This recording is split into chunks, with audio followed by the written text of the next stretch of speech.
Well, hello, welcome in. We are live on Longshore and McKnight in association with Yellowhammer News, presented by Bud Light. John Longshore is out this week. I'm Barry McKnight. It's Tuesday, already June 17th, and we are near the tipping point of the summer, although it doesn't feel like it, at least for me.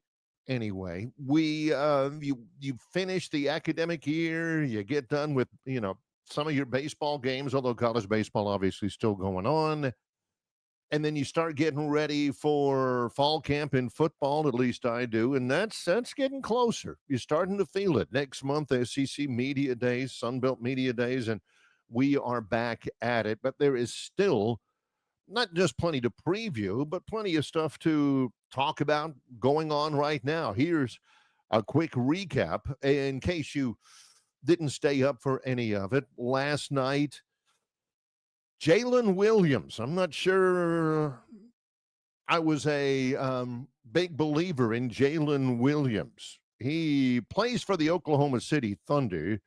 He had a 40 spot last night, and he led the Thunder to a 120-109 win in Oklahoma City. They are now one win away from the NBA championship. They have won one that they absolutely had to win, tied 2-2. You want to get that third game before they do. So that was huge. Jalen Williams had 40 in that game. Indiana rallied late. It didn't feel like that tight of a game. It was an 11-point game.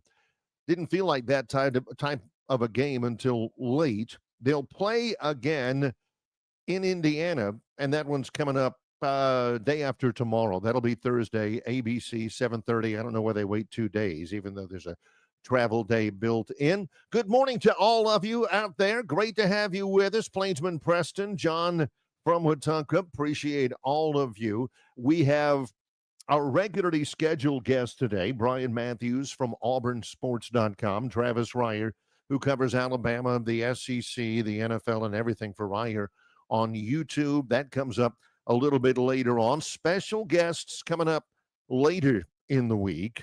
Kind of excited about this. Tomorrow morning, Chris Stewart, the voice of the Alabama Crimson Tide, will join us in the first hour. We're going to talk a little golf on later on this week with Colin McCrary, who's one of the marshals at the U.S. Open, does a lot of that type of thing, kind of get behind the scenes with him and other stuff as well. We've got plenty of big plans here for this week.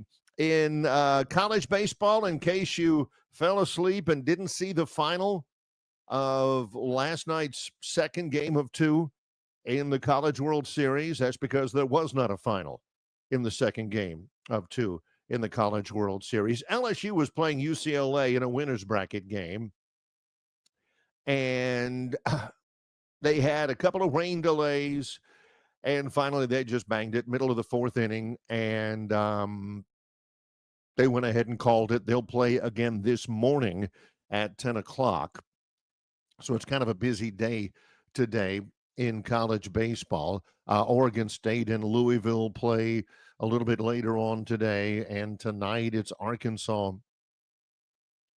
against the Oregon State Louisville winner. So we're getting to that point of the schedule. In the major leagues, Braves didn't play, so they couldn't lose. Big one coming up, though.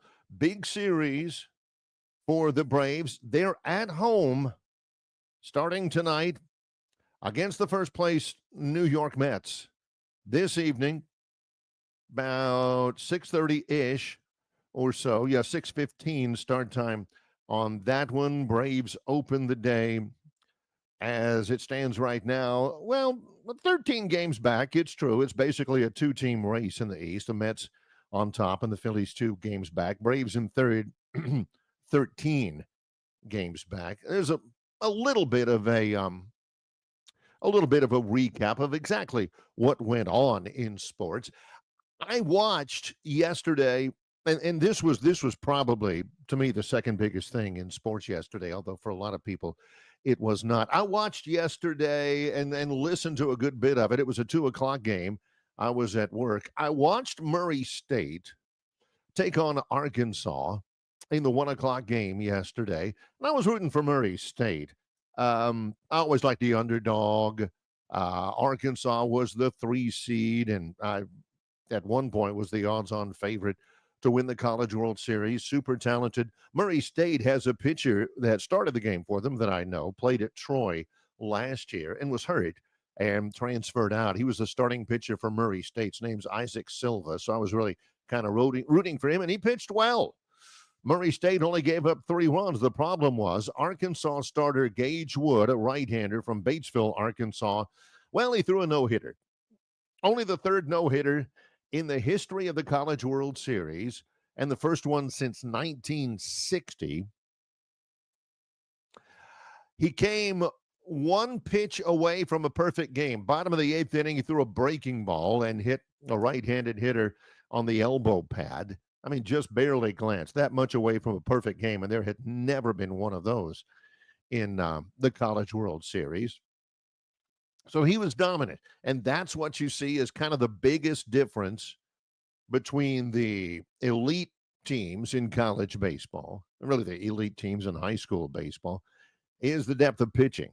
Isaac Silva is a good pitcher. I mean, like I said, I've seen him, called him, worked with him, and he pitched well yesterday. But Murray State could not handle the Arkansas right-hander Gage Wood. He struck out 19 in that game, and he was working. I mean, he might have gotten a no-hitter against anybody with all of that, but he overmatched Murray State. Arkansas moves on in the College World Series. They will play. They are in the driver's seat, so to speak. They'll have to play again tonight. I say they're in the driver's seat. That's not true. Arkansas lost the other day against LSU. The winner of UCLA and LSU this morning will be in the driver's seat in bracket 2. Bracket 1, it's Coastal Carolina. They are sitting in wait. They play tomorrow night. All they need is one win to go to the College World Series finals. Also, several other things we're going to talk about. Starting to get a little bit more than just a trickle of the preseason college football magazines. A couple of them are out. A few, more and more college websites. CBSSports.com, which I follow for a lot of college football. FootballScoop.com. PhilSteele.com, and Phil's magazine is starting to come out. It's coming out to the VIP subscribers at the moment. But also Saturday Down South, I think I mentioned, some of those starting to come out with preseason prognostications, and not just the top 25. Things like, hey, the top 10 quarterbacks, the top 10 transfer players, who's got the top wide receiver room, and all of that. We're going to start getting into that a little bit more and a little bit more and a little bit more during the season as we get close to the season as well.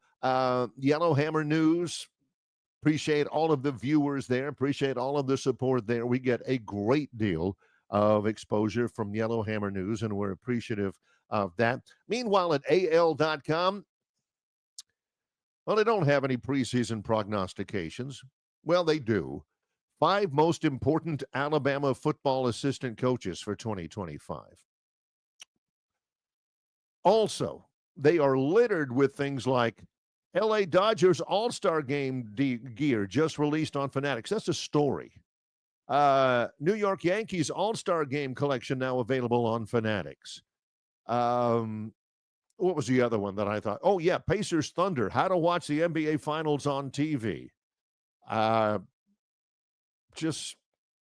Connecticut Sun versus Indiana Fever, free live stream.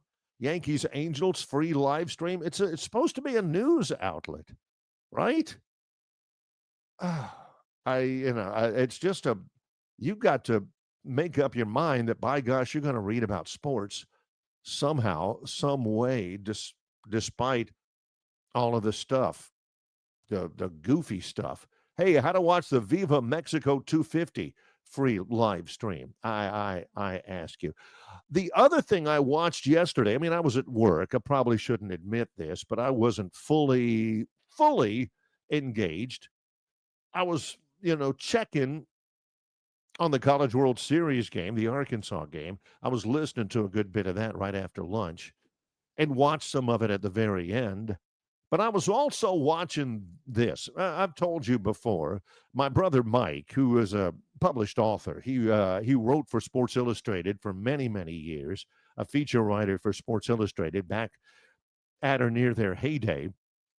Sports Illustrated is pretty much down the tubes right now, and they have very few actual live people writing for them anymore. It's a lot of AI stuff, and it's anyway. It's not my point. My brother Mike lives out in Los Angeles, and he works as the director of creative content for LAFC, which is in Major League Soccer. And I watch as much of it as I can. LAFC won the MLS Cup in 2023. Very highly thought of, very well supported team. Well, anyway, they qualified, and you can do this in soccer. They qualified for the Club World Cup. It's not the World Cup, but it's a Club World Cup. Big win over, the Mexican team to qualify for the Club World Cup, where yesterday they played against Chelsea out of the English Premiership. And I mean, I love listening to soccer, especially on Sunday mornings when I was traveling a good bit. And I follow it a fair amount, not as much as Brian Matthews does. But anyway, LAFC played Chelsea yesterday at Mercedes-Benz Stadium in Atlanta. And I had a chance. So most of the games that they play, especially at home, are like 9:30, 10 o'clock at night. And I don't normally stay up till the very end. But they played at 2 yesterday, and I'm watching it. And, the place seats 74,000 for football. It seats 42,000 for soccer, and MLS has a franchise, Atlanta United, in MLS. But LAFC, one of the top teams in MLS, was playing Chelsea, one of the top teams out of the Premiership in England, and it was a big deal. But, man, there weren't 20,000 people there. Maybe 18,000, something like that, in a 70-something thousand seat stadium. I was disappointed. Look, I hope LAFC wins the cup. I'm a huge LAFC fan. I should have worn my jersey today, but man, it just goes to show you just how far we still really have to go in soccer and in football, because this was a huge match and it was a little bit less than half full. Come on, people. It was a rarity. So that's a little catch up on what's going on in the world of sports in terms of Auburn, Alabama, Troy. The final weekend of recruiting, and I like this time of year. The dead period doesn't go into effect until next Monday. There's still visits coming up this weekend for everybody. And then you got the dead period for a little bit more than a month, about a month and a week, right before the start of preseason camp. So this week is a big week. Last week was a big week. I love the activity because, you've got camps, and not just, the elite camps or the prospect camps. You got, the kiddie camps. Troy has a ton of them going through. It's an interesting time of year if you're on a college campus like I am every day, because you got football camp, you got baseball camp. The Alabama Baseball Coaches Association has their invitational event going on in Troy. You got basketball camp, but also on campus, you got Impact with student orientation. Student orientation is going on every public campus in the state. You've got math camp. You got band camp going on. Band camp's a big deal. So you got, there's a lot on campus. There's cheerleader camp. Oh my gosh. Cheerleaders everywhere. Little middle school and high school cheerleaders are always walking around in their matching uniforms and everything. And it's a lot of fun. There's a lot of activity and everything, but it's all getting ready for the start of the upcoming school year, whether you're in math camp or leadership camp or band camp or football camp. There's a lot of activity, and it's starting to get more and more and more. Coming up at the bottom of this hour, about 15 minutes away from a visit with Brian Matthews, auburnsports.com. We'll talk a little recruiting with him. Top of the next hour, Travis Ryer on YouTube. Appreciate everybody checking in with us on our chat line presented by River Region Straw. Always love the chat line. Give us some story ideas. Give us some content, things you want to talk about here and anytime, right up and down the list here, presented by River Region Straw. Call Kenny at 669-5959 for all of your premium firewood and long needle pine straw needs at River Region Straw. I'm Barry McKnight. We are underway. We've lit the candle on the Tuesday edition, the Bobby Fuller I Fought the Law and the Law Won edition of the program. In association with Yellowhammer News, it's Longshore and McKnight, presented by Bud Light.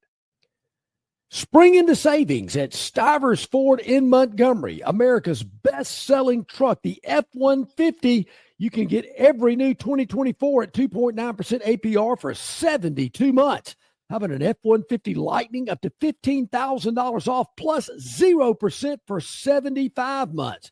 The ever-popular Ford Bronco Sport as low as $25,990. The Ford Explorer, it started the SUV craze. An all-wheel drive with leather as low as $33,990. That's up to $8,000 off. $15,000 off Ford Expeditions. And what about the Ford Mustang? Starting as low as $29,990. And the all-new Ford Mavericks starting as low as $23,990 and no payment for 90 days. And don't forget about Stivers Ford's mobile service. Get serviced at your home or work anywhere near the River Region. It's all at Stivers Ford in Montgomery, where price sells cars. On the basketball court, the soccer pitch, or even the golf course, your crew brings their best not just for the win, but for that post-game celebration. When victory tastes like Michelob Ultra, it's worth every drop of sweat. And if you don't win, you'll still get the beer. It's just on you. Superior is worth playing for. Michelob Ultra. 2.6 carbs, 95 calories. Superior light beer. Enjoy responsibly. Copyright 2025. Anheuser-Busch Michelob Ultra Light Beer, St. Louis, Missouri. All guests of Longshore McKnight appear on the City of Montgomery guest hotline. Check out the most interesting and informed personalities in sports covering Auburn, Alabama, Troy, ASU, and all the major teams from across the country. John and Barry have the best guests brought to you by the City of Montgomery. To find out everything you need to know that is going on in the capital city, check out montgomeryal.gov. That's montgomeryal.gov, the capital of dreams.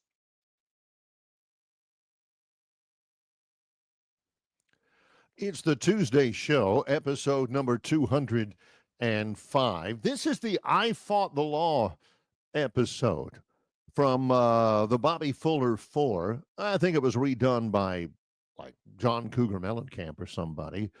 The single I Fought the Law, I think, if I'm not mistaken, was absolutely released posthumously. Bobby Fuller had gotten into a car accident or something like that and lost his life around 1966 or so, and the song came out. Speaking of I Fought the Law, it's a good question here. We're talking about the calendar right now. The dead period goes into effect next Monday for recruiting, and that means no contact, no official visits, no contact, no phone calls, no texts, no official visit, no unofficial visits. If somebody comes to visit a school they're interested in with mom and pop and the brothers and sisters, they can do it, but they got to pay for it themselves, and they can't have any contact with the coaches. They can't do that. I mean, you can't just say, hey, I'll just pop up right now and see Coach Smith. You walk into his office and he'll dive behind a desk somewhere. So that's going on. You can't have contact until August 1st again. And even then, it's not 100%. And John from Wetumpka brings this up. And it's a fair question. Do they even pay attention to the dead period anymore? Do they pay attention to any of the NCAA rules now? When was the last time they punished a school? Well, it has happened recently. I don't know about, violating the dead period rule, but it's stuff like a coach is barred from off campus visits for 2 weeks, or he's limited in the number of contacts that he can make. But that's a serious question, John, and that's a good question as well. What do they even do? I mean, does the NCAA is shifting into a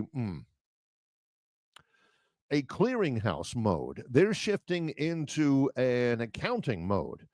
This guy, okay, this NIL deal counts. That NIL deal, nope, that doesn't meet the standards of fair market value. This school, yeah, they've met the maximum number of scholarships. That's it for them. Are they even out investigating things? Anything that happens now against the law in the NCAA pretty much has to be reported. For lack of a better phrase, you got to snitch in order to get that notice. You're not getting guys. Well, that's been the case for most of the time anyway. It's not like you got investigators just dropping into every school and looking, behind the portrait on the wall to see if there's a bank safe or something. But that's basically it. People are snitching on each other. They're not snitching enough because a couple of the things that really need to be addressed that aren't addressed so far by the House settlement, one of them is obviously the transfer portal. That's a big thing. We're gonna talk a lot about that later on in the week with a guy who's been an expert on that, about what needs to change. The transfer portal is still a mess. There needs to be a window there. But the other thing is when you're out and you're doing your due diligence and you're recruiting and you're visiting all of the top prospects, all of the people on your list. Every coach gets a list. They have the big board and everything, and you go out. Some people do it differently. They send a coach to a specific person to build the relationship, but you also have responsibilities to a school or an area, obviously, and things like that. But nowadays, I hate to say it like this, but a lot of the recruiting is tampering. You take a look at some of the, not necessarily the top programs, some of the mid-major programs that have one or two really good players. There's a really good player at Western Kentucky, and he committed somewhere else. I'm not going to say it well because I don't know that school tampered with him. But you got to know that guy is getting tons and tons and tons of tampering. I've talked with, it's public, I guess. Troy women's basketball coach Shanda Rigby was at an event I hosted the other day, and she was saying that, her team was playing in the WNIT finals, and, most of the other schools in the country were already done, but they were still playing deep in the finals of the WNIT. And her players were getting calls getting contacts all over the place. And it's not that she's, telling tales out of school. That's happening everywhere. So if you're out on the recruiting trail and you're making your phone calls and you're visiting with recruits and you're, talking to them in the 7-on-7s and the elite camps and stuff like that, and you're doing it the right way, and you see, if you're a defensive line coach and you're out recruiting and you're still talking to your guys, the guys who are on your team, because you're having to re-recruit them every year, and they tell you, man, I got a phone call yesterday from Valparaiso, or man, they are wearing me out at Utah Tech, or something like that. What do? Do you turn them in? If you turn them in for tampering, hey, man, you see every once in a while coaches going on social media and saying, I know that our players are being tampered with and I've got proof. Well, what do you do with the proof? You go to the NCAA? The NCAA is up to their neck in stuff right now. Do you think they're really going to go all out to look into a tampering case of a player out of Conference USA? The allegations that he's being tampered by schools in the SEC? A school, maybe? No. So it is the wild, wild west out there right now. And that's the reason why I really think that's a good question from John from Wetumpka. I know they pay attention to the dead period because you can get in serious trouble. But if you do get caught and you do get turned in, somebody snitches on you, does it even result in anything? Does the NCAA even follow up on it anymore? So, yeah, it's a little lawless out there right now. And some schools are taking advantage of it. Are the players turning them in? Does a player tell his position coach, man, I am getting all of these kinds of crazy offers from that school in the northern part of our conference? Is he going to say that? Because if he's being offered more money somewhere else, even if it's a little bit early, even if, the season's not over and he hasn't put his name in the transfer portal yet, he's got his people, his uncle, his stepfather, his grandfather telling him, man, I'm getting phone calls from this school. Man, you could make $1.8 million. That kid ain't turning them in, even if he is being tampered with, even if it is against the rules. So I've not seen anything like it, and I'm ready for some changes. I don't know if the NCAA's ability to punish schools is ever going to be at the strength that it once was when, smoking barrel at Alabama or death penalty to SMU or Auburn gets banned from a bowl game. Banned from postseason? Is that even a thing? Do you even do that? Also this, coming up in just a moment, Brian Matthews, auburnsports.com. Bill from Baltimore said, in all of your broadcasting, have you ever called a no-hitter or gone to a game that had one? He said, I went to one that went into the 8th inning one time. I have, actually. It did not have the gravitas that you might think. It was a college game, and it was many years ago when I was doing play-by-play for Auburn baseball. It was a midweek game. This is in the 80s. Midweek game, Auburn was hosting LaGrange College, which is a tiny little school in LaGrange, Georgia. And I think it's non-scholarship. It's definitely not Division I. And LaGrange College came to Auburn. You see that every once in a while. I mean, you think schools like, I don't know, Mercer or Abilene Christian, you think those schools are small?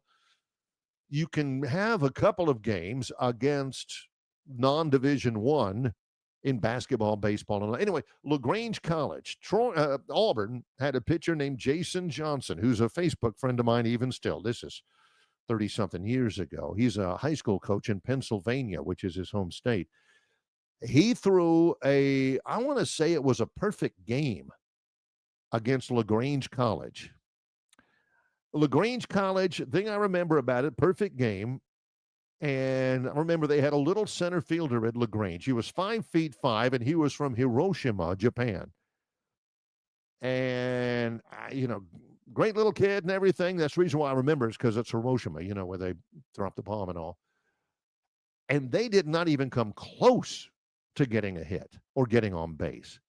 So, I mean, he's 6'6", weighs about 240, throws hard. And these kids for LaGrange College, were their biggest honor was they were like a 2-year starter at their 2A high school and stuff like that. So that was a perfect game, but it wasn't like full of emotion and impact and everything like that because, those kids were totally 100% outmanned. So I have, but there's kind of an asterisk to it. So, yeah, you're right. A no-hitter is hard no matter who, what, and where. It was a perfect game. He didn't walk anybody, which is also hard to do. But at the very end of it, you could probably tell in the 5th inning, look, those kids aren't hitting him. Maybe one of them bunts or something for a base hit, but they're not hitting anything with authority. And he was a good pitcher. He was not like one of the all-timers at Auburn or anything like that. Good pitcher, good guy.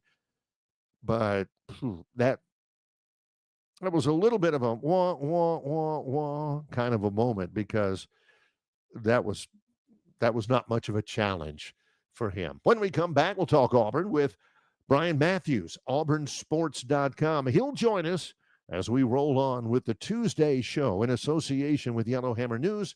It's Longshore and McKnight, presented by Bud Light. Located just 8 miles north of Alabama's state capital, Capitol Hill features 3 18-hole championship courses. With more than 1,500 acres of golf and nature, the pure magnitude of this facility is amazing and allows each course to be drastically different from the others. Capitol Hill also features an innovative 360-degree driving range, 400 yards in diameter.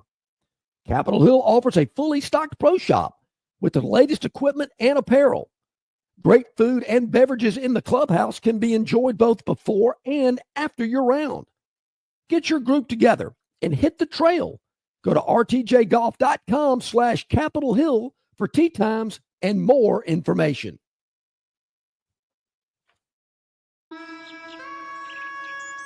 The Bush Guide, cold and smooth survival skills. For a successful stint in the great outdoors, pack accordingly. Place heavy essentials near your spine for stability in rough terrain, with light items near the bottom. Now, you may be wondering, where does the Bush Light go? In your stomach. Bush.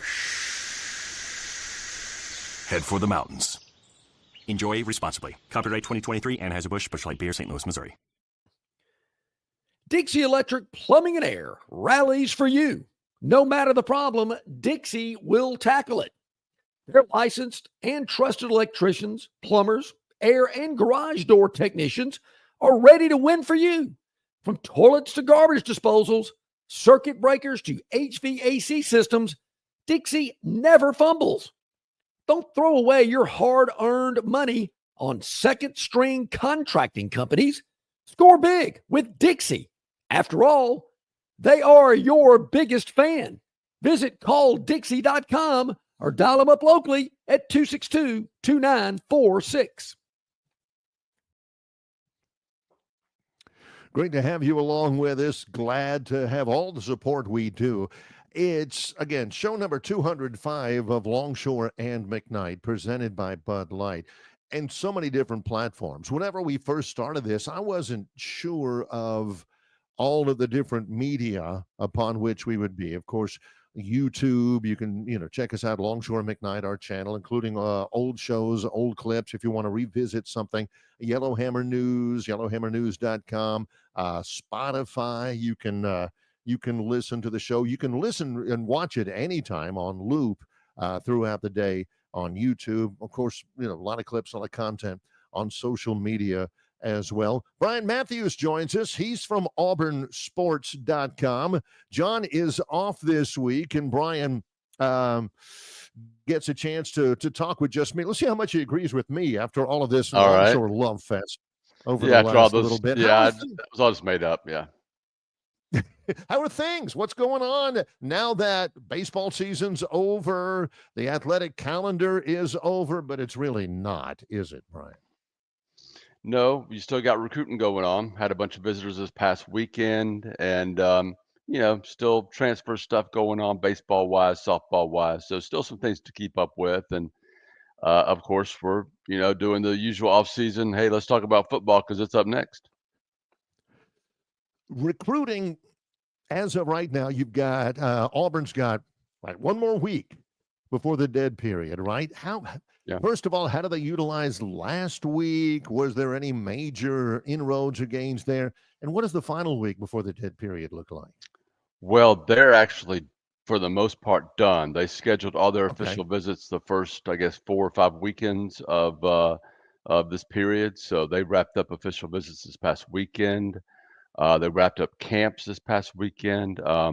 They're hanging around in case any 27 or 28s want to come by and visit, just during the week. And then the dead period starts, I think, after this upcoming weekend and lasts through July. So it'll be quiet as far as visitors go. Still contacting recruits and all that stuff via phone, but I do think these next 6 weeks will be big in recruiting, just because all these kids that went on these official visits in May and June are going to start making those decisions, and Auburn's in on a bunch of them. It's still surreal. You mentioned in case any 27s or 28 prospects come I by. know. It's still surreal. We're in the middle of 2025, I and know. they're extending all of that. They're extending that net out to 2028. The 2028 prospects, just in case you keep, those are rising sophomores in high school, right? That's right. Now I covered their dads back in 2000, 2001. So yeah, yeah, it is kind of different for me, but Uh, it just keeps on going, right? yeah. So yeah, Oh, you can just you add one can more you can wrinkle. you can smell the Ben Gay and the coming through the screen for both of us, the creaks and all that kind of stuff. Yeah.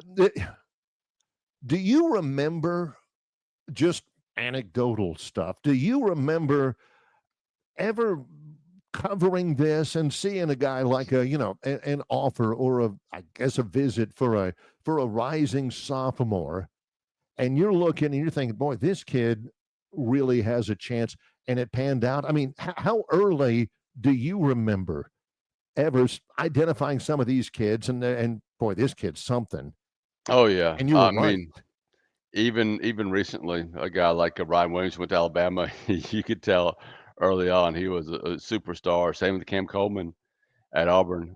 So yeah, I think at certain positions, certain kids just mature a little bit faster than their peers, and they stick out like a sore thumb when you look at them in person or when you see them, on their sophomore videotape. Yeah. So yeah, there's usually a handful every year that you see, a couple years early that really stand out. And if you're a college coach evaluating players now, you've got to start offering that sophomore season or before that junior season starts. If you don't, for these top guys, you're going to be left behind because they've already got 20 or 25 offers usually. There's a flip side to that, though, because I've talked with coaches and they've said, man, you look at some kid, he's about to enter his sophomore year. He's barely even 15, and he looks like a man out there. He's, physically more developed than any of the other sophomores out there, more dominant physically. But sometimes that kid is peaked physically as Yeah. a sophomore, and he ain't getting any bigger. Meanwhile, that little wispy looking kid, all of a sudden he puts on 30 pounds whenever puberty really takes hold. And, it's hard to project that stuff. It is. Some of us just plain luck. There was a kid at Auburn High School 20 years ago that ended up at Troy. He was one of those whiskey kids and Yep. ended up becoming a NFL All-American. Yep. So you never know sometimes when you're trying to project high school to college, and there are always going to be late bloomers. There's always going to be guys that if you pay attention, you might pick up a really great player their senior year that had really little to no interest there as a sophomore and junior. As you might imagine, I've had a lot of people ask me about DeMarcus Ware. Yep. How did Auburn miss on that guy? He was selling Cokes at Jordan-Hare Stadium when he was in, eighth Yep. grade and all that kind of stuff. And, well, I asked him about that. He said, a lot of people missed on me, but I deserved to be missed. He was 185 Yep. and, all that. You never can accurately predict that type of thing.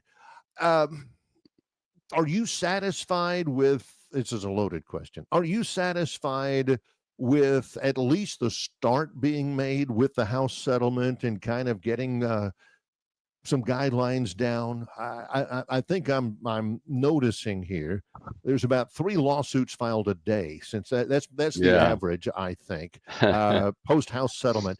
I know you wrote about it in BMAT's Monday Musings at auburnsports.com.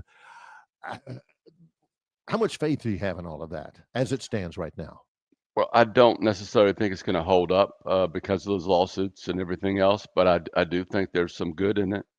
I think there's some good ideas in it to distribute this money, to have a few of those guardrails we talk about, in this system of college football and college sports. So I see some positives, but I just think I think it's going to be tough, to win these lawsuits, some of them, and I think it's also going to be tough to keep certain schools and coaches and ads from being more aggressive than others and sort of pushing the limits, especially when you talk about going through the NIL clearinghouse and finding extra ways to pay these kids, whether it's through the clearinghouse, underneath the clearinghouse, beside it, over it. I just think, it's just a system that's waiting to be exploited, so to speak. So we'll see how it goes, but for now, it's what we've got, and they're going to work with it. I think the most interesting thing about it is that schools, first of all, in their AD, they've got to decide who gets what, right? You got to decide: are you going to give 75% to football and 15% to men's basketball, and how you're going to distribute rest? Or maybe you're Mississippi State and you've got a great baseball program, and that's going to be a much higher priority than it is at other schools. Or Arkansas is a great track program, or Kentucky basketball. You just don't know exactly how schools are going to take that 20.5 million, distribute it. And then once you get down to, say, football is getting 20 or 15 million or whatever, how does a football team distribute that within their club? What is the budget for quarterbacks? What's the budget for offensive tackles? All that's got to be worked out and set, and trying to be, followed by the coaches or admins who are in charge of that.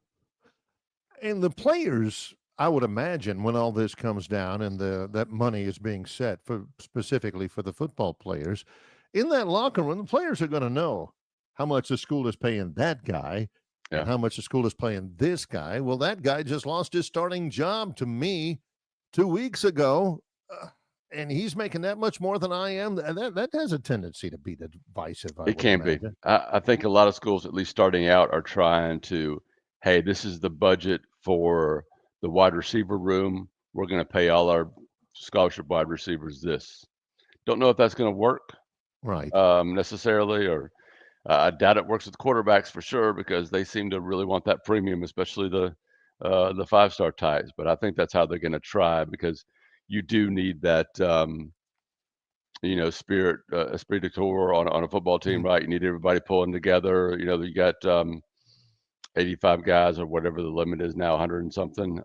So we'll see exactly how that works out too. That'll be another interesting facet to watch for this, as far as a disparity of how much people make. Well, if I'm looking at it, I would have thought, out of all of the issues that the NCAA is dealing with, this one was the tough one. Maybe it was the one that needed to get done first, but it seemed like the simpler issue to tackle would have been the transfer portal first, get that cleaned up. Do you see that as a simple fix, the transfer portal? Well, they are in a way trying to do that with the ability to sign contract, up to 2-year contracts with buyouts. I don't know, again, how long that's going to last, or if that's going to work or not. I think that's a big issue, because I think when you're talking about the marketplace, you're talking about lawsuits. I think restricting movement is something that's really going to have a tough time of standing up to some of these rules NCAA's put down. I think the only way to truly, truly regulate that is to sit down with the players and collectively bargain and come up with some signed, sealed, and papers that way, so to speak. So I think that's going to be a tough one. I know the coaches want to have just one window, and et cetera, but we all want a lot of things, but this is the real world, and I'm just not sure that's going to work right now. Yeah, collective bargaining. I don't see any way around that, and that's a whole new set of issues out there. I know a lot of people, because they've asked us, whenever we visit with you, to ask the simple questions. There's some complex stuff out there, and one of them told me, I promised this one guy. He says, will you just ask Brian if Jackson Arnold is going to be good this year? That's all I want to know. And I can tell you with 100% certainty that he will, maybe. I am so Missouri on the quarterback situation, the offense at Auburn. I got to see it to believe it. I haven't, stood out there at practice and seen enough to tell you who is and who isn't going to be good. I can say definitively, in my opinion, that the quarterback room is better. It's more talented. They went, they went out there and got Jackson Arnold. They got Deuce Knight. They got Ashton Daniels from Stanford. Yeah, I think that was important to do that. But what's Jackson Arnold going to do on 3rd and 12 in Baylor in game 1 when they bring 6? I don't know. I got to see it. I just don't know. The kid, the quarterback from Jackson, Duckworth. Yes. How viable is he to end up on the Plains? I believe it's him in South Carolina. I think in most situations it would be Auburn all the way. But here's where you get into an interesting situation at the quarterbacks. Auburn's got 3 really good quarterbacks in its room right now. You would think at least 2 are coming back next year. You think 1 or both are already getting paid first team type money for the quarterback, right? If that's how it works now, I'm not sure that's exactly how it works now. And you take a kid like Duckworth. South Carolina has a great starting quarterback. I think he's gone after this year. So they can say, hey, buddy, you can be the starter next year and we can pay you starter money. Auburn can't really say that most likely. So that could be a difference that people don't think about when they think about Auburn should beat this kid, this in-state kid in recruiting that's a quarterback over South Carolina. So we'll see how that turns out. Maybe the money disparity is not as much as I'm saying it could be, and maybe Auburn will just win it. But I think that's going to be interesting to see how that ends up. And even if he does go South Carolina somewhere else, you never know what's going to happen the next year. You just don't know. Right. Yeah. I've seen, I've heard stories of coaches who'll say, look, I know we're not going to get you, but look, if they ever don't treat you right, just think of us, that's a thing as well. Well, I mean, that's what Troy coaches should be doing with a lot of these top guys because they don't always work out. They go to Alabama, Auburn, Florida, LSU, and they're there for two years and things don't work out and they're looking for a place. Well, if they've got that relationship already set up somewhere, there's a good chance a school like Troy is getting a great player. So especially the local kids, especially the kids, from the area. That's that exactly, extra little oomph to it. Final question that I've got, and it's a follow-up to the earlier one, because I remember the tone of our visits a little bit, several months into the Brian Harsin era. Ooh. And it wasn't just you, but it was every Auburn person that was, close to the program. You've been doing it for a long time and ball and everything. And you always got the sense with Brian, it's like, maybe, yes, exactly. Yeah. You weren't going to come out and say this is going to be a disaster or anything, but I don't, the recruiting is not, all that kind of stuff. At least tell the Auburn people that you're not feeling that way about the quarterback. Okay, maybe Brian's not saying Jackson Arnold is going to win the Heisman this year, but at least it's not, oh, man. Yeah, it's definitely not that. And that definitely was happening during the Brian Harsin era. I definitely felt like it was a complete blank disaster going on as it was happening, especially in recruiting. I've never seen it so bad in my life. It was so bad it was laughably bad. But no, that's not how I see quarterbacks. I just see, I just got to see it. It's just not been good enough for a while now. I just got to see it on the field. But I do think Jackson Arnold certainly has some ability. I do think that Hugh Freeze and his coaching staff have in the past had some really good offenses, and I don't think they forgot how to coach offense. I am a little concerned about it, but I do think they have the ability to have a really high-powered and fast-paced and explosive type offense, especially with the receiver room. So I just want to get up there and see it first. Yeah, and so do all the fans as well, all the coverage and stuff. One of the real divisive points out of 1,000 divisive points between me and John is when we talk about other stuff, and he brings up David Bowie. Yes. David Bowie, God rest his soul. And he did some things and he was highly successful, but good Lord, that guy could not sing, Brian. I mean, you hear let's dance and it'd be put up your wretched. John used to always gig me about David Bowie because, gosh, I was rooting for him, but man, he had no voice.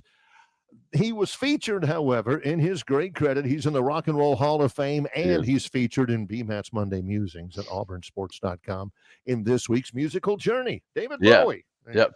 53 years ago, 1972, released Ziggy, Stardust and Spiders from Mars, which was a great, album, kind of helped bring in the glam rock type era. I think Rolling Stones still has it in their top 50, 60 of all-time greatest albums. Stardust was Suffragette City was part of that album, if you're familiar with his work. I am. And I just going back and listening to it, what amazes me about him, if you listen to him in the 70s, you can hear that punk sound, coming out from him. Right. If you listen to him in the 80s, it sounds like 80s pop, straight from, the factory. So he certainly was able to reinvent himself for a couple of key eras there in his time. And I love to find out little things that I would have no idea of. Like he was in a fight in high school and his buddy punched him in the eye. And his left eye was injured permanently, so it was permanently dilated. And the guy, and I forget his name, I think it was George Underwood. He was an artist, and they remained friends. And he actually did the art for some of Bowie's early albums. So just little things like that I kind of pick up and like to write about and put in there. So yeah, that is good. That's one of the things. Sometimes I go to the musical journey first and then read the other stuff. I didn't just the thought that David Bowie was classmates with Peter Frampton. That's right. That's one pretty cool. I mean that kind of stuff is right up my alley. Just like everything at auburnsports.com from Brian Matthews. With the summer coming up, you guys are still cranking out content this week. Give us a preview. What does this week look like? Yeah. Well, recruiting visits are done, but we're expecting some news to come here. Commitments or just misses. Whatever happens in recruiting, we're going to cover it really closely. Auburn is, sort of behind its peers right now, just 7 commitments, I think 40th nationally, but they're 12th in average star, which tells you if they can start adding the same quality of player to this class, it can move up pretty dramatically here over the next 5 or 6 weeks. So that's something to watch. And still got some portal activity in baseball and softball and some of those spring sports going on. And then we'll start cranking out those, football previews and dive a little bit deep into the schedule and the positions on the team. All that more auburnsports.com.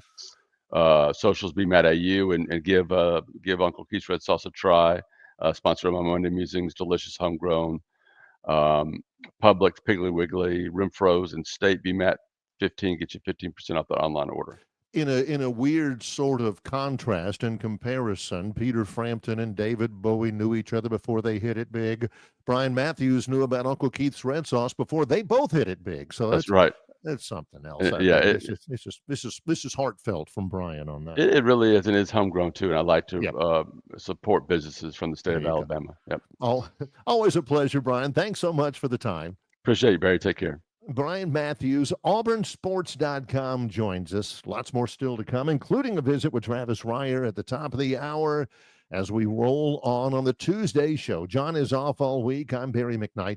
In association with Yellowhammer News, it's Longshore and McKnight, presented by Bud Light. Why Hands? At Hands Heating and Air, you get this area's highest ranked service provider with 24-hour repair service, no overtime charges, and their same-day service guarantee. Plus, instead of other companies' 30-day repair warranty, Hands gives you a 3-year repair warranty. Hands Heating and Air is here for you 24/7, 365. And service is not just something they do, it's their way of operating, for you in mind. All of Hands employees are trained to adhere to this standard. They work hard to ensure that this standard is maintained, and they are constantly looking for new ways to better serve you. Call Hands Heating and Air today at 508-5382.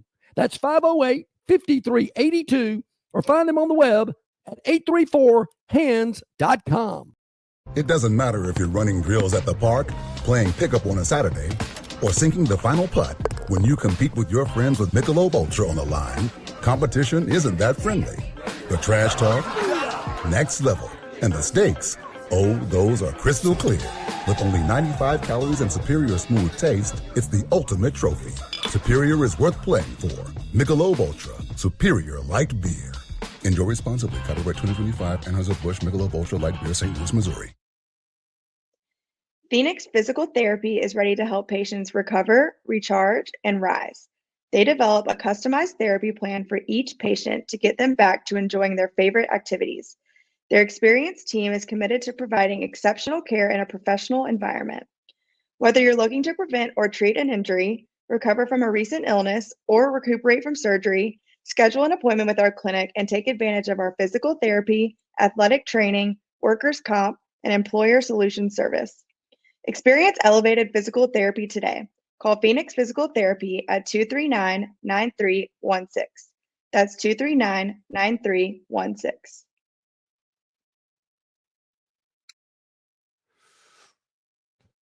Here it is on the 17th of June, probably most well known as my older sister Melanie's birthday today, but this is for some of maybe our older viewers and listeners. I think that they had a 30 for 30 or an E60 feature on this date in 1994, right? And I think it was called June 17th, 1994, something like that. I seem to remember it. I certainly remember the day. But it was on this date, 31 years ago, that the World Cup was held on U.S. soil for the first time. That happened at Soldier Field. It began at Soldier Field. Game 5 of the NBA finals between the Knicks and the Rockets. The New York Rangers won the Stanley Cup, and they had a ticker tape parade. And then Arnold Palmer said goodbye at the U.S. Open, the final one. That was at Oakmont 31 years ago today. And all of that was set against the backdrop, right, of OJ and the white Bronco, driven by AC. Al Cowlings, it was surreal. OJ found out that he was going to be charged with the murders of Nicole Simpson and Ronald Goldman. And he wasn't driving. His buddy Al Cowlings was driving. And the chase went on for an hour. Do you guys remember where you were when all that was going on? I sure do. The chase lasted about an hour. It never got more than, say, 35 miles an hour. It's going all through like the highways of Los Angeles, and the cops were on the phone with Cowlings the whole time. Did you have? Yeah, you had phones back then. And he was saying, look, he's got a gun to his head or whatever, and he just wants to keep driving and all that. And that was one of the weirdest days in American history. I mean, there have been more momentous days and more important days, but that was just weird. How many of you were sitting around?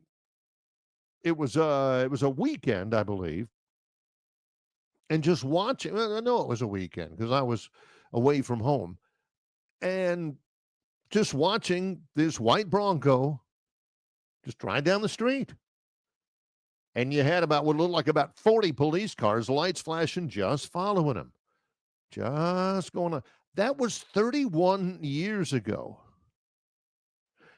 And, of course, they finally talked him down. They had the trial. OJ was found not guilty.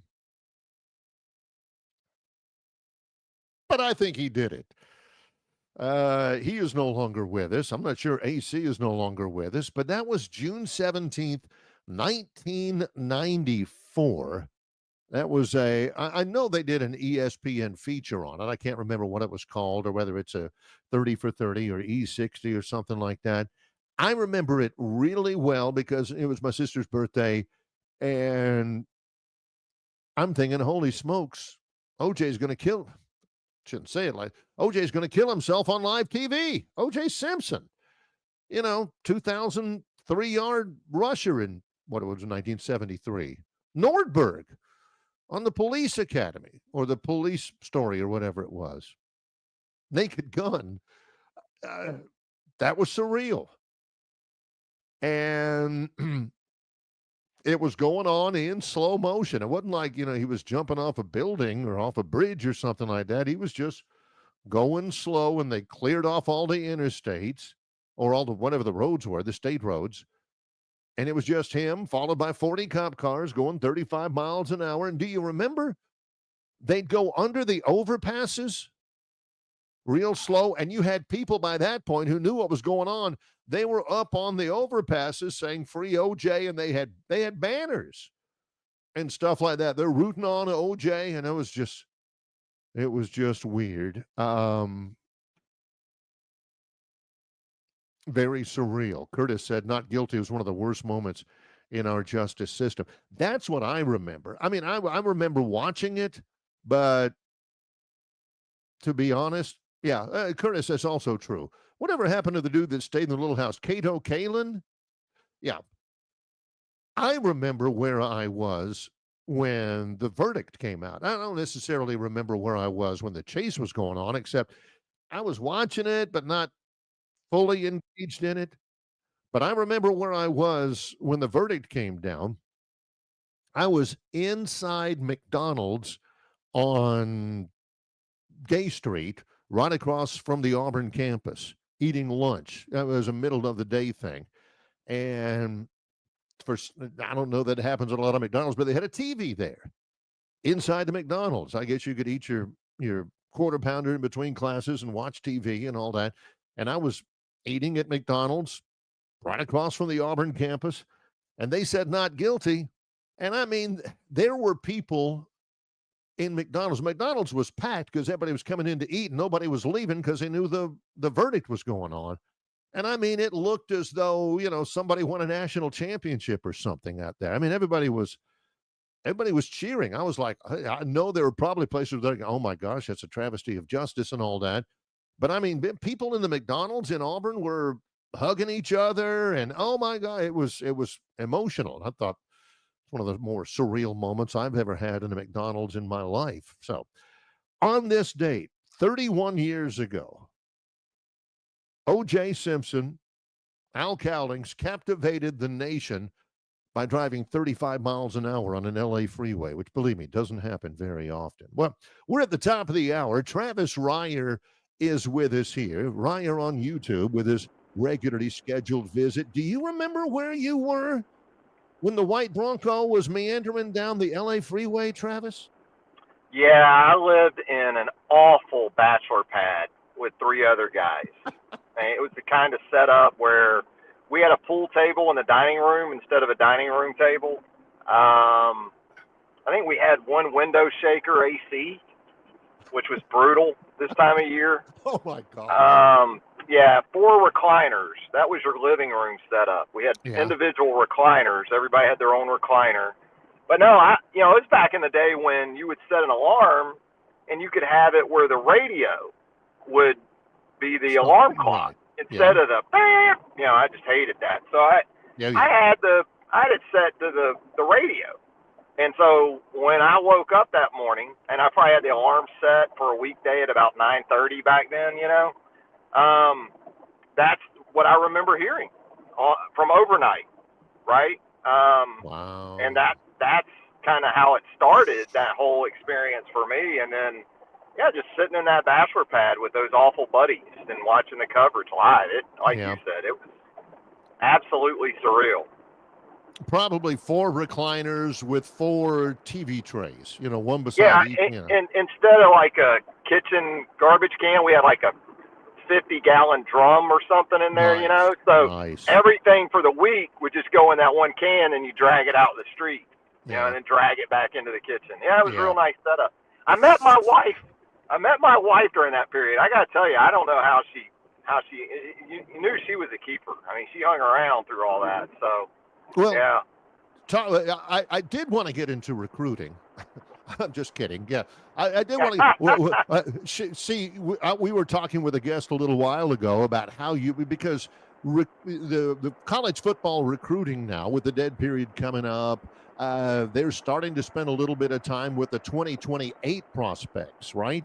Yeah. Which are rising sophomores, which is still surreal to me, Travis, because you've got to project what they're going to end up being, which is why I've got to give your wife so much credit, you know? Yeah, exactly. Well, there was no NIL involved with her picking me. I can promise you that. But for her to be able to project that yeah. man with the 55-gallon drum and the pool table, that would that's taking drum. That drum just packed with pizza boxes too, by the way. Oh my gosh. We killed like all of the Pacific Northwest redwoods with all those pizza boxes. But no, I mean it's a fascinating time. There's no doubt about it in terms of recruiting. And also, I think once you get into July, you're going to see more restructuring in these personnel and recruiting departments, because I think they're going to continue to take on more and more of an NFL front office look. I really believe that. And now that you have the understanding of revenue sharing, at least the framework of that and the groundwork for that apparently in place, how these departments within these football programs, especially when you talk about the top 30 or 40 or 50 programs in the country, right, how they're going to continue to take shape in terms of departments and move forward.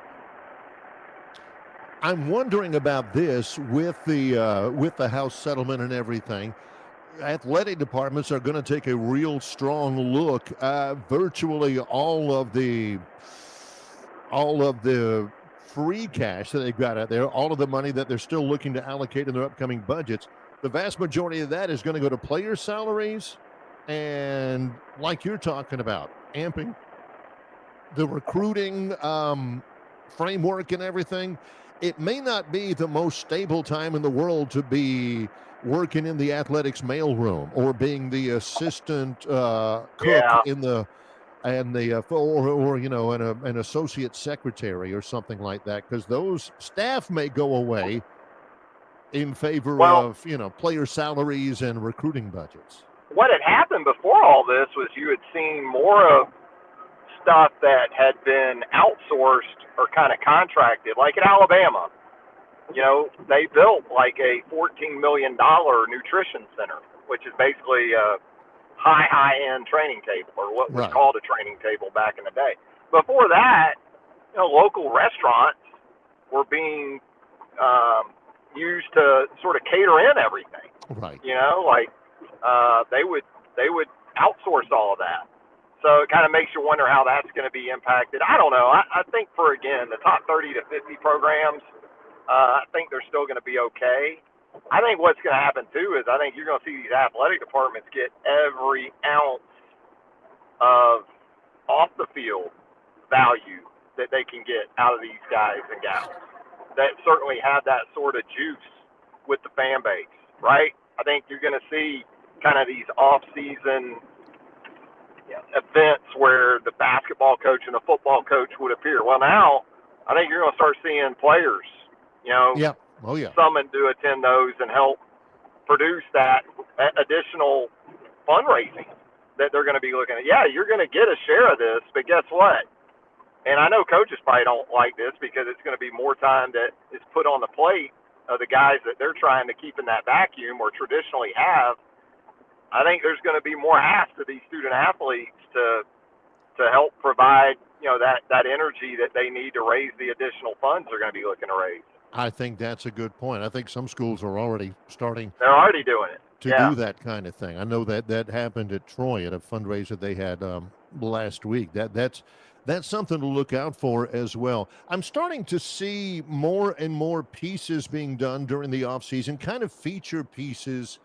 I can't remember where I saw, and I always like to attribute, you know, credit, but top of my head, I can't think about it, where they're talking about the symbiosis between Kalen DeBoer and Ryan Grubb, that, you know, sometimes the role is good cop, bad cop. Sometimes, you know, it's, you know, each of them go their own way and, you know, work virtually separately in certain scenarios, but they all say that Ryan Grubb may be as big of an impact as he has with what's going on offense is the impact he's going to have with the actual coaching and refining the offensive talent. What are your thoughts?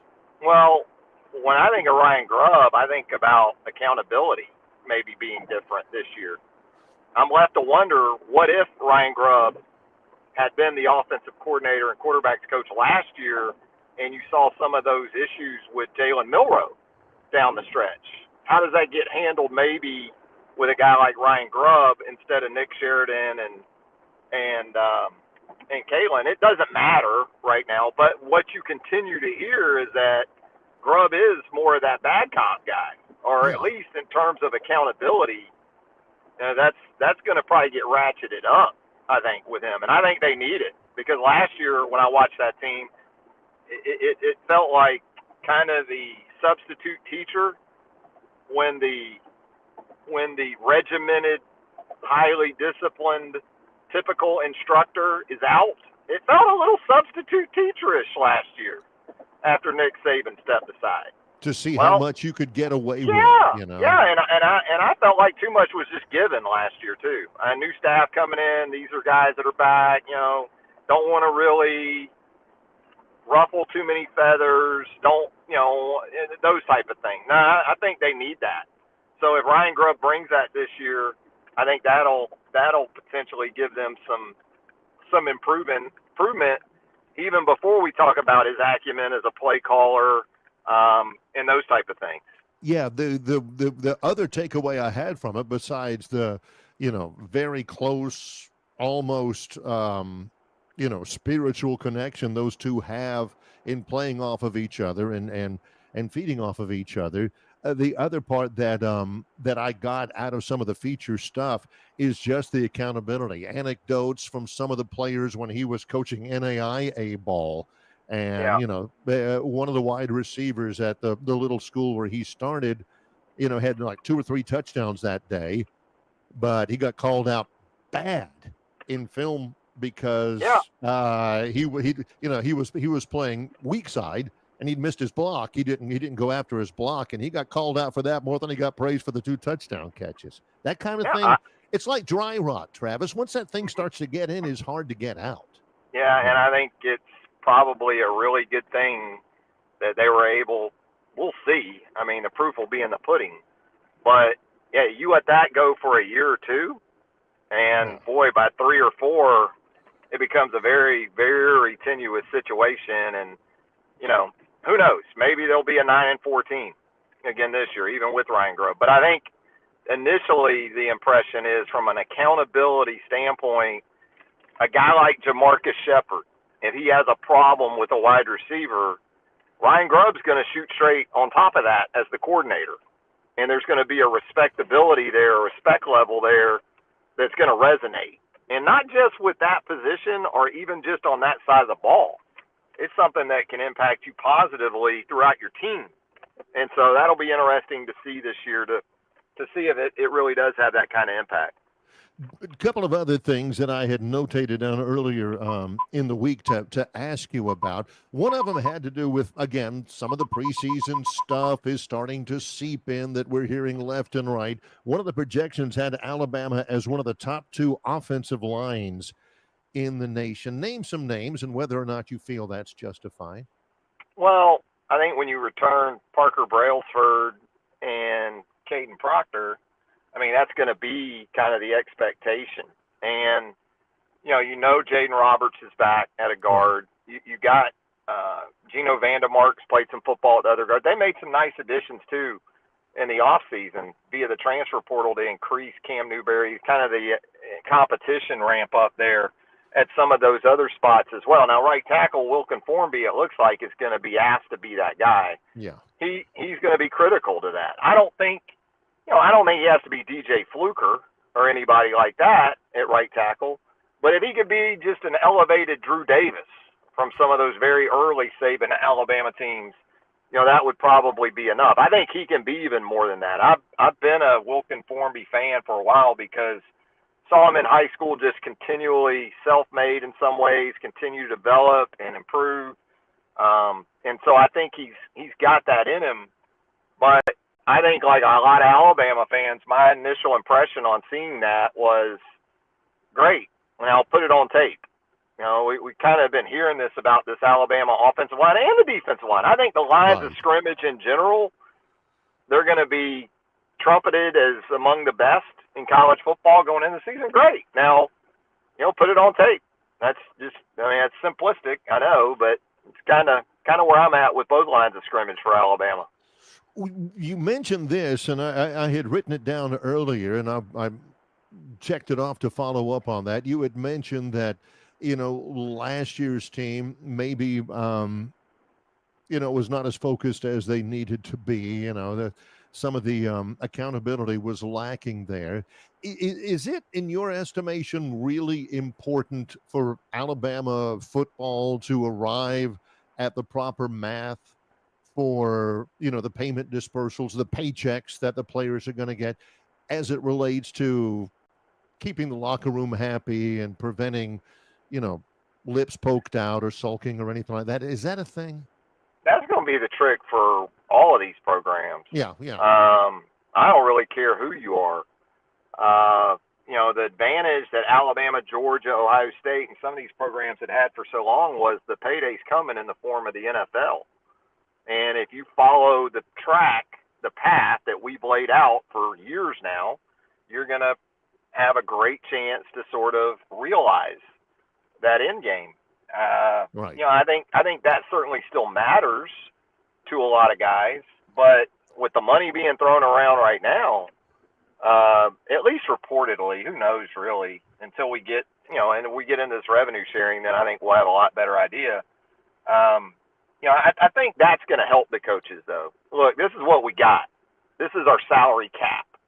And, you know, it's just like the NFL. If you're the second team right guard, you're not mule-lipped because Pat Mahomes is making $55 million a year. You get it. You understand it. So, right. But hey, if you can go get more money as a second team right guard somewhere else, good luck. But I think it's going to become kind of that slotted situation where it'll help with retention because, okay, you're second team right guard. You're going to go to, you know, another program and make $5,000 more a year or something like that. I mean, that should be beneficial to these coaches. Is it reasonable for you to expect that the big payouts, the multi-million dollars that the players are receiving and have over the last couple of years, that gravy train is severely curtailed with all of this? I don't think so because, I mean, my understanding is they can still go out and sign with Gatorade, you know, or endorsement deals outside but not of for, you know, not for the, I mean, it's got to be market value. Oh, yeah.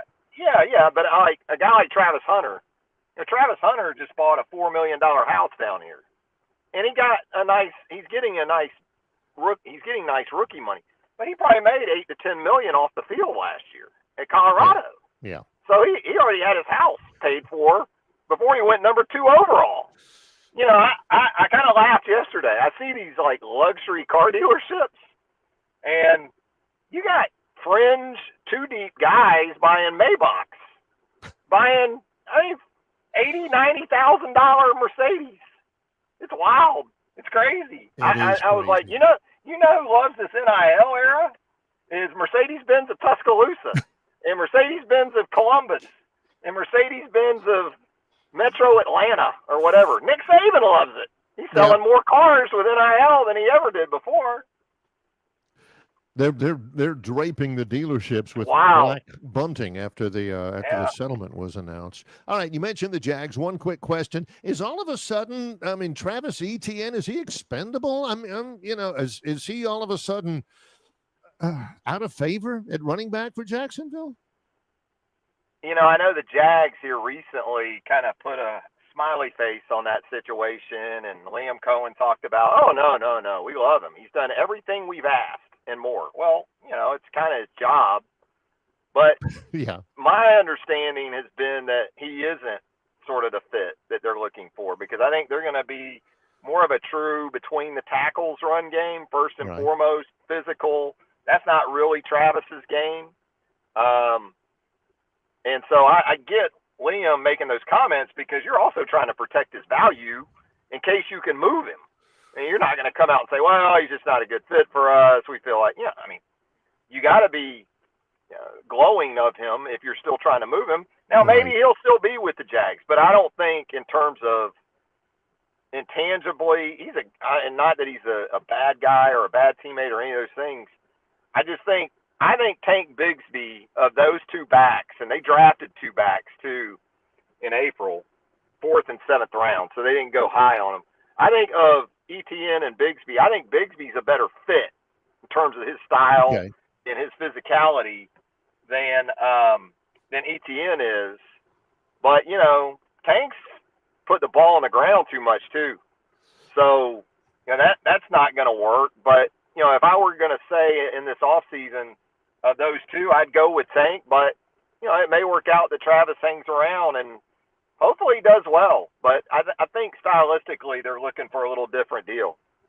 Final question, Travis Reier on YouTube. When you were with those college buddies of yours and you moved the chip bags off the floor and you whipped around a little bit, did you guys ever, play around with the putter and say, okay, here he is, Travis Reier, 60 or 8-footer to win the U.S. Open? I mean, could you feel J.J. Spawn at the very end of that thing, because it was a slog for him to win the U.S. Open? I got bored with it, to be honest. I'm as avid of a golf fan as you will ever find. I love it. I know a lot of people enjoyed it, but chopping out of the rough I enjoyed it for a round or so. But I thought the last 2 or 3 holes of that golf tournament saved the entire event because you didn't have the star power at the top, really. You didn't really have those guys up there. But, man, the golf was so damn good down the stretch.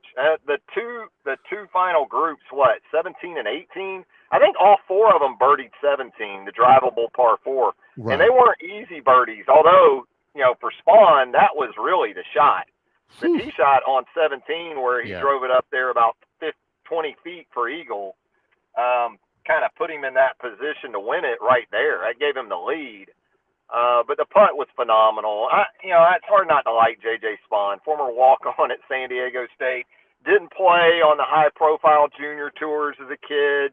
Kind of played in SoCal and the Muni League, the Muni tournaments. None of the academies, Yeah, none of that. Just kind of banged around. And, he should have won the Players probably. And he ended up in the playoff with Rory on Monday and lost that to Rory back in March. So we had seen him in a tournament with this sort of field and these sort of stakes put himself in position. So, yeah, I thought it was phenomenal. It was certainly the finish it kind of needed. I thought prior to that, probably the best story was Phil Barberet, the former LSU Tiger, making the cut. Oh, I'd hate to lose Travis right here. I think we got to a dead spot for Travis. And we apologize for that. Travis Reier on YouTube, and, talking SEC, talking Alabama and all of that. Plus, NFL stuff and all that. Reier on YouTube. Just go to YouTube. Look, Reier on YouTube. Also on social media. Really great social media presence on X and Twitter at Travis Reier as well. He joins us. Some pretty interesting comments, as always. We appreciate that. Coming up in just a little bit, it's our Gurn Jr. Victoryland 777 Topic Wheel and much more. Again, tomorrow during the program, we'll have we'll have CJ Duncan from Yellowhammer News, as always. We'll also have Chris Stewart, the voice of the Alabama Crimson Tide. A little golf coming up on Thursday in and around our visit with Jason Caldwell and Rodney Orr. And we're on location on Friday from Stivers Chrysler Dodge Jeep Ram on Cobbs Ford Road in Prattville. Several special guests there as well. Again, this week, you're going to have to make it without the Phantom's Daily Dog. John will be back on Monday. We roll on with our Tuesday edition of the show in association with Yellowhammer News. It's Longshore and McKnight, presented by Bud Light. Spring into savings at Stivers Ford in Montgomery, America's best-selling truck, the F-150. You can get every new 2024 at 2.9% APR for 72 months. How about an F-150 Lightning up to $15,000 off plus 0% for 75 months? The ever-popular Ford Bronco Sport as low as $25,990. The Ford Explorer, it started the SUV craze. An all-wheel drive with leather as low as $33,990. That's up to $8,000 off. $15,000 off Ford Expeditions. And what about the Ford Mustang? Starting as low as $29,990. And the all-new Ford Mavericks starting as low as $23,990 and no payment for 90 days. And don't forget about Stivers Ford's mobile service. Get serviced at your home or work anywhere near the river region. It's all at Stivers Ford in Montgomery, where Price sells cars. All right, man, grab a Budweiser and take a knee. It is the best time of the year. It's baseball season. That means sunshine. It means behind-the-back peanut tosses. And it means sharing some cold, frosty Budweisers with your boys. Because there's nothing more American than watching America's game with America's beer. So let me ask you something. Are you ready to bring your A game? Are you ready to cheer every frozen rope down the line and amazing catch at the warning track? Are you ready for pitchers' duels and slugfests? Tell me, are you ready for the thrill of an incredible walk-off victory? I can't hear you. Are you ready for Budweiser and baseball? Then get on your feet, raise an ice-cold Bud, and let's make this season larger than life. Great times await. Get some Bud! Enjoy responsibly. Budweiser Beer, Anheuser-Busch, St. Louis, Missouri. Known by avid golfers as one of the most beautiful and challenging stops on the Robert Trent Jones Golf Trail, Cambrian Ridge in Greenville lies just 40 miles from Montgomery. It is well worth the ride for any golfer looking for 27 holes of jaw-dropping golf. The greens have been redesigned to accommodate the higher green speeds associated with their installation of the latest generation of ultra-dwarf Bermuda grass.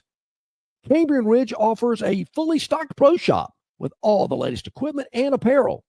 Great food and beverages in the clubhouse can be enjoyed both before and after your round. Get your group together and hit the trail. Go to rtjgolf.com/Cambrian Ridge for tee times and more information.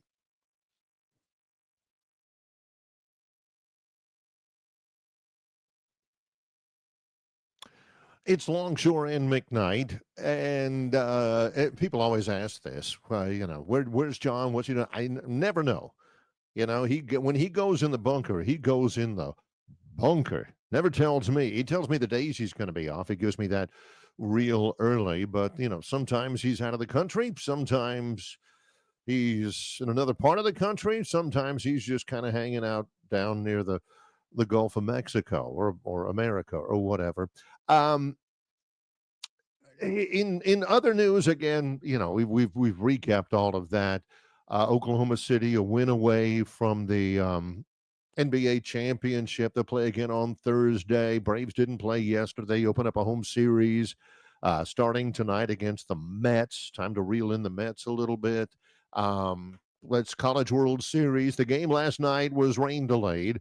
UCLA and LSU. They'll play in about an hour and a half. One of three games being played in Omaha. I keep thinking I'm missing some stuff. Oh, the first updates on Major League Baseball All-Star voting is done. It's the first update. They will continue to take All-Star voting for phase one. That will continue through June the 26th. The Midsummer Classic will be in Atlanta coming up next month. Alabama announced a new president, their 30th president, Peter Moeller, who has been a vice president for research, innovation, and knowledge at Ohio State. So he's like the number 2 or number 3 guy at Ohio State. He is now the number one guy at Alabama. He had a few comments whenever he got the job. Not many. They're going to have a big unveiling, I think, later on. And he mentions, the foundational work and its importance at Alabama, about the University of Alabama, to deliver for the citizens of Alabama, understand the issues, pivotal moment in higher education, and as a public flagship, what we do has a transformational ripple effect. Great things happening at the university and job creation, student success, leadership. I don't know that he said a word about football. He's a doctor of cell and molecular physiology. It's an honor to be named the president. Of course, he ended his little unofficial remarks by saying roll tide. You got to do that. But you got to give the people what they want. You've got to encourage the masses that, hey, I know I'm the president of the University of Alabama. I know where the bread is buttered. You've got to mention something in there about you're going to do whatever it takes to commit university resources to getting the football program back to a national championship level. Say something about that. Instead, just roll tide at the end. I think he'll be fine. The heck, he was at Ohio State, so he knows how the game is played in all of that. But interested to see. It's funny because he looks just like my wife's cousin. And I thought, hey, what's he doing there? But, hey, that happened. I was hopefully going to be able to glean a little bit about, how good he is at playing the game. Yeah, the biology department is highly important. Our business incubator project certainly helps with the fabric of life in the state of Alabama, but so does a national championship in football. Roll tide. Here we go. Coach DeBoer, get in my office and just bring me a blank check and I'll sign it. That's what you need to know. Also, yesterday, no-hitter in the Arkansas-Murray State game. I watched and listened to a good bit of that because the Murray State pitcher I actually know. He played at Troy last year. Isaac Silva pitched really well. One earned run against one of the best hitting teams in the country. But it's hard to beat a no-hitter. Gage Wood struck out 19. He'd not gone more than 6 innings all year. He went 9. And the only base runner came when he hit the guy, just grazed him on the elbow with a curveball in the 8th inning. So that's a little look at what's going on in the world of sports. Oh, one more thing. And I don't know that it qualifies as sports, even though it is at AL.com in their sports section, because very little of what they do qualifies as sports as well. Hey, you can get your LA Dodgers gear at this. That's an actual sports story. They did write this as well. The 4th of July, the Independence Day weekend, Nathan's famous hot dog eating contest, Joey Chestnut is back. Chestnut's won it 16 times. And he's a regular looking guy like you and me. I mean, he's not huge.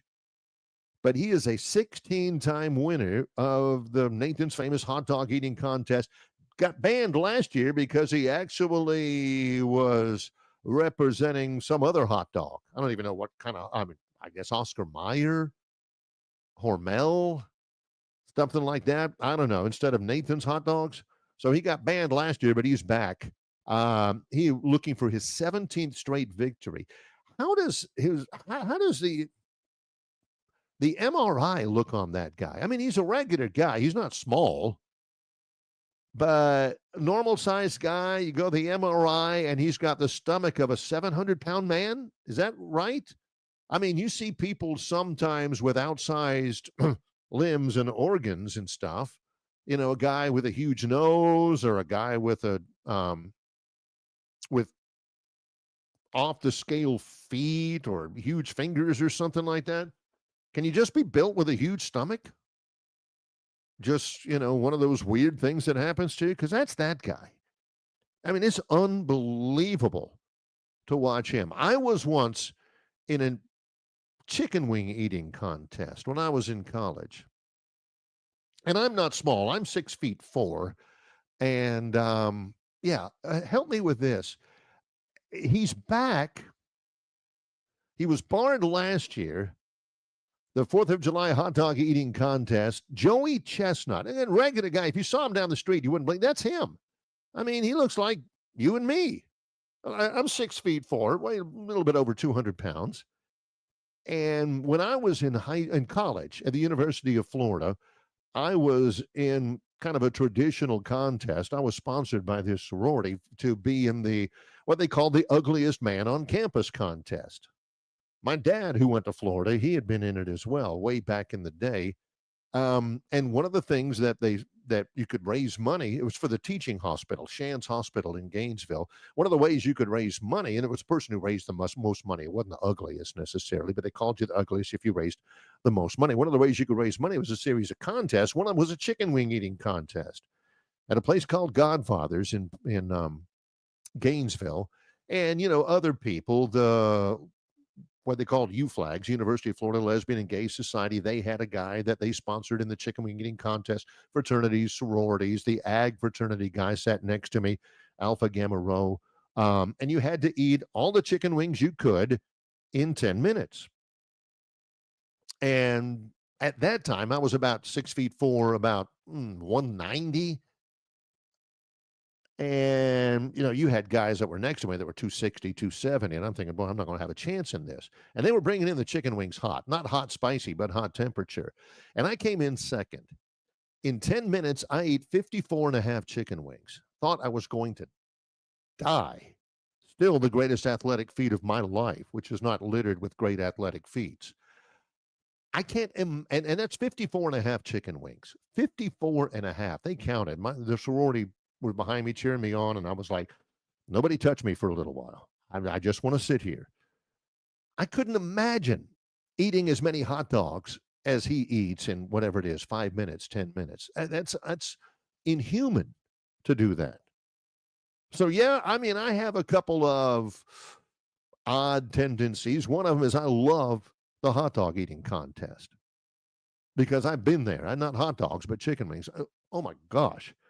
To me, that's the craziest thing in the world of sports. How do you do that? Well, when we come back, it is the Kern Jr. Victoryland 777 Topic Wheel. We are right on schedule. We'll knock those out. Coming up in association with Yellowhammer News, Longshore and McKnight, presented by Bud Light. You're not buying sticks, stems, and pine cones. You're buying premium long-diddle pine straw from River Region Straw. Kenny and his staff have access to the best pine straw in the River Region, full of color that will last all season long. Kenny has locations in Montgomery, Prattville, and Auburn, and no order is too big or too small, from a few bales to an 18-wheeler trailer load. Pickup is available, or your order can be delivered. They can even spread your pine straw if you like. So call or text Kenny today, 669-5959.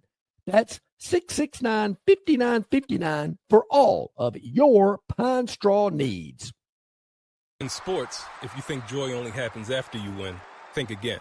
Look at the world's most successful athletes like Serena Williams, Brooks Koepka, and Alex Morgan. They don't spend all their days grinding away. They take time to enjoy themselves, like getting together with friends over a Michelob Ultra, because they know that happiness is the key to winning, and that joy is the whole game, not just the end game. Michelob Ultra.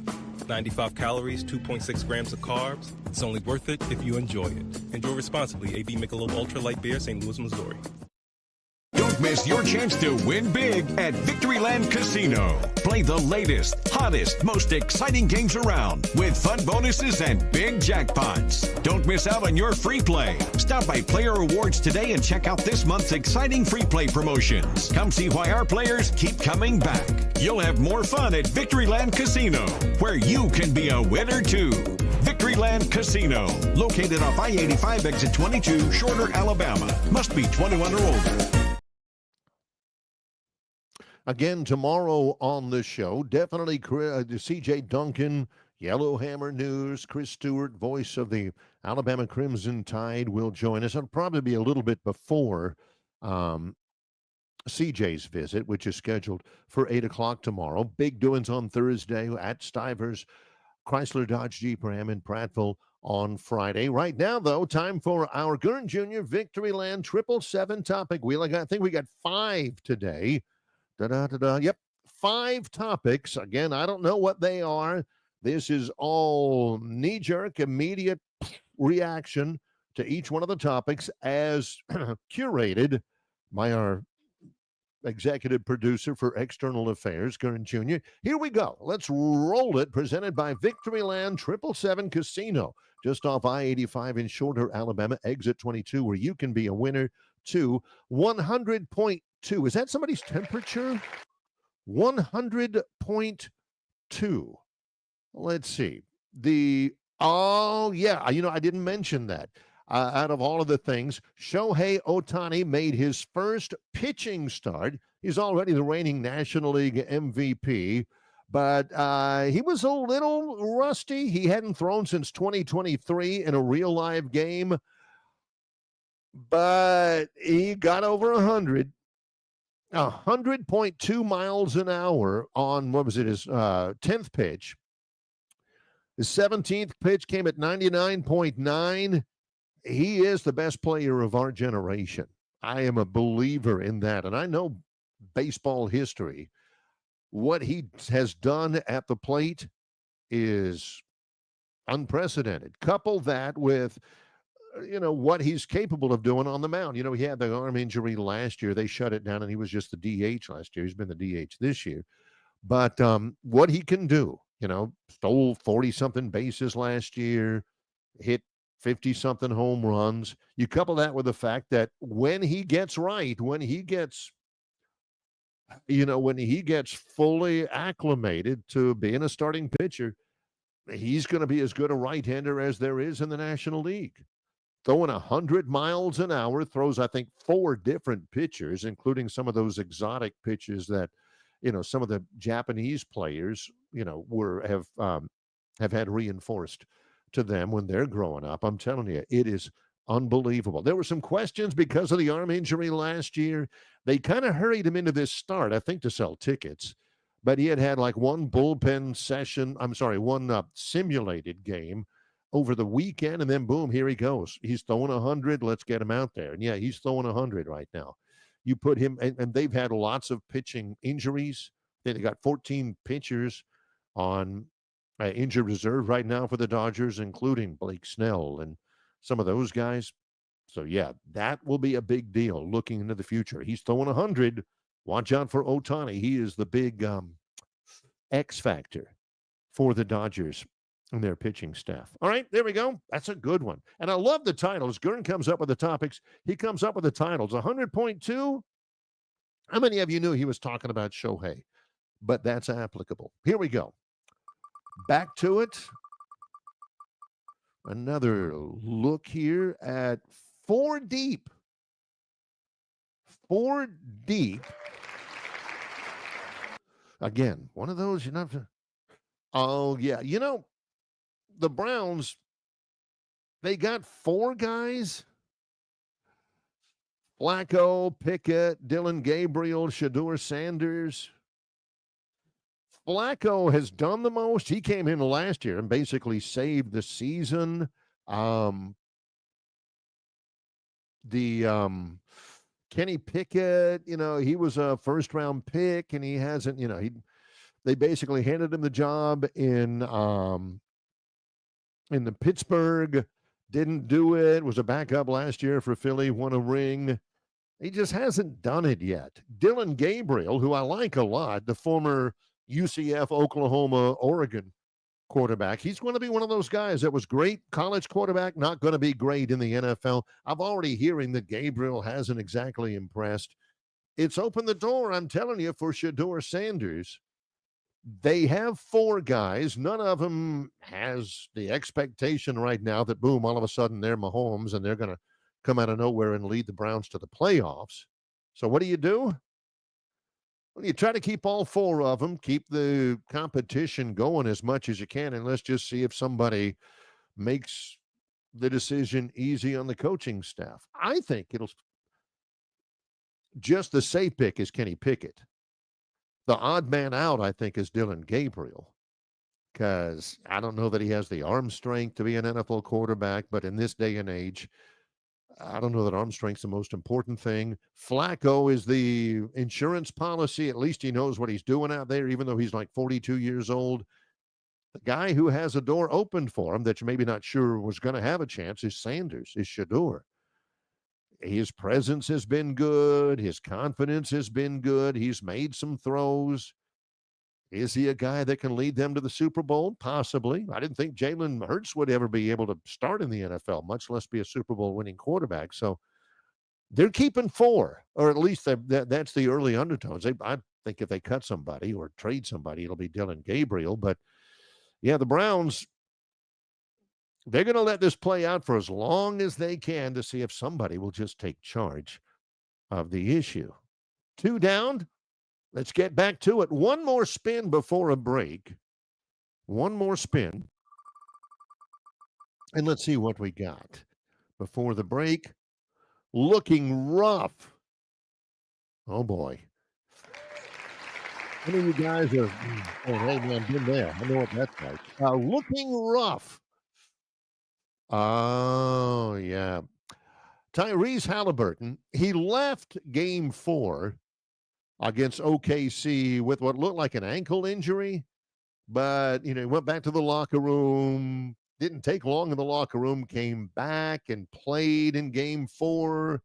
But last night, not himself. Halliburton did not have a field goal, and there's no way Pacers win if Halliburton's not he didn't make a bucket. 0 of 6 from the field, 0 of 4 from 3-point range. He ended up with 4 points, and they just can't win with that. He looks less than 100%, and it stinks for the Pacers. I'm rooting for the Pacers because my sister and my brother-in-law live in Indiana, and they're big Pacer fans. But yeah, he is not 100% at all. He tried to contribute, 7 rebounds, 6 assists, but watch out for him. I mean, he's going to spend virtually the entirety of the next 2 days in treatment because they have got to get him ready for game 6.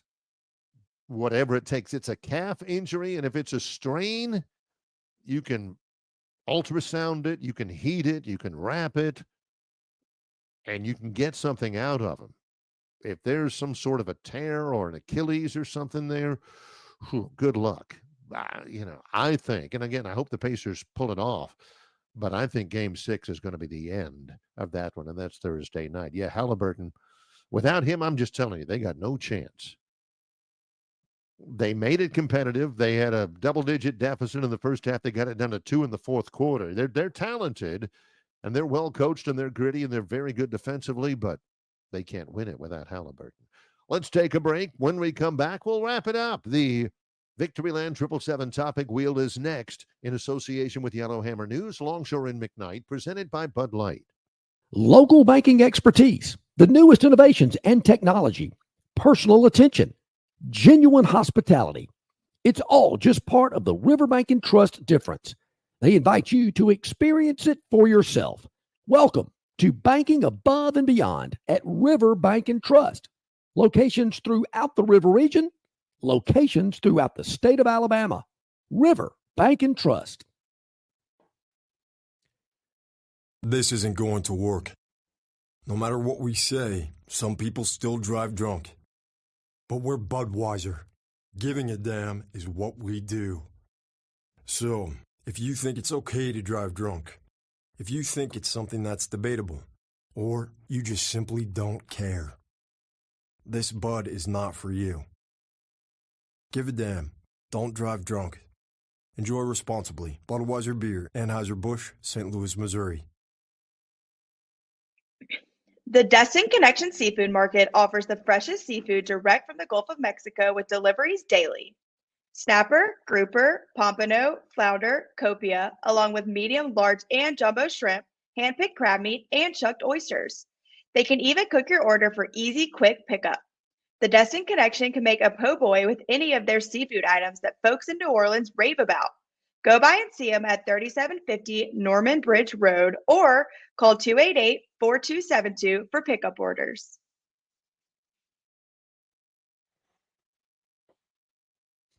Kind of looking through Twitter and seeing if there's anything late breaking before we head out in about 10 minutes. Again, if you're watching the program, normally John's with me. John and I have been together forever. John's going to be back next week. We'll have some special guests throughout the week. Much appreciation to the people who have pitched in already this week. But if there's something you like or something you heard about or something that you want to see from the program, we are constantly on our YouTube channel, Longshore and McKnight. If you'd like to watch something over again or if you missed it, just keep checking. It'll run through again. We'll do it for 24 hours, and then we'll have a live show. That's between 7 and 9 every morning on YouTube, on YellowHammerNews.com. On Spotify. If you're driving around, it's a great podcast to listen to wherever you're going. It's 2 hours long. Highlights and links and special feature stuff on social media, Facebook, Longshore and McKnight, or Yellowhammer News. We're live on Facebook through the Yellowhammer News Facebook page. You can go ahead and like that. Make sure you hit like. Make sure you hit subscribe. It helps with everything that we do and lets us know that you are supporting us. And tell your friends all about it. Again, we've done this together for nearly 30 years, and great guests, lots of features, including the Topic Wheel. Tell everybody about it. We're glad you're along with us for this one and appreciate all the support. Let's go back to our Quincy's 777 Victoryland Casino Topic Wheel, and let's get back into it. Here we go. 3 left. We'll knock this out easily. This is Kachuk, and this is one of my favorite stories out here. The Florida Panthers, Game 6, Cup Final coming up, and they are just on the verge. Matthew Tkachuk is on the verge. He's been hurt pretty much all year, including the first round. They have been playing really, really well. He has been playing really, really well, even though he's been less than 100%. He's from a big-time hockey family anyway, Matthew Tkachuk. I like him because he's left-handed, 2-time All-Star and everything. He says he's good to go, or at least as good to go as he's going to be able to get in the NBA Finals. Panthers won it last year. They won the Stanley Cup a year ago over the Edmonton Oilers, and they do take a lead into tonight. 7 o'clock tonight on TNT, and a win would get him there. They're playing at home, by the way, down in South Florida. So there's that.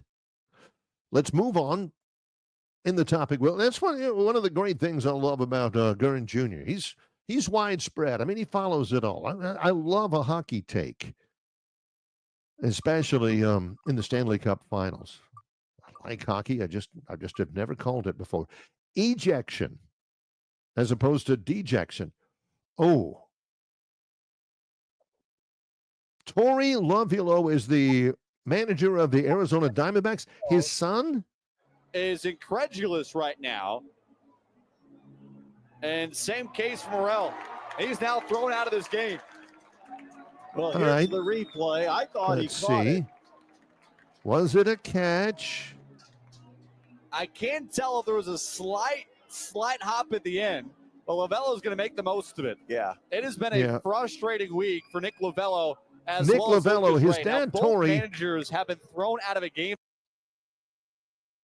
Gets tossed on Father's Day.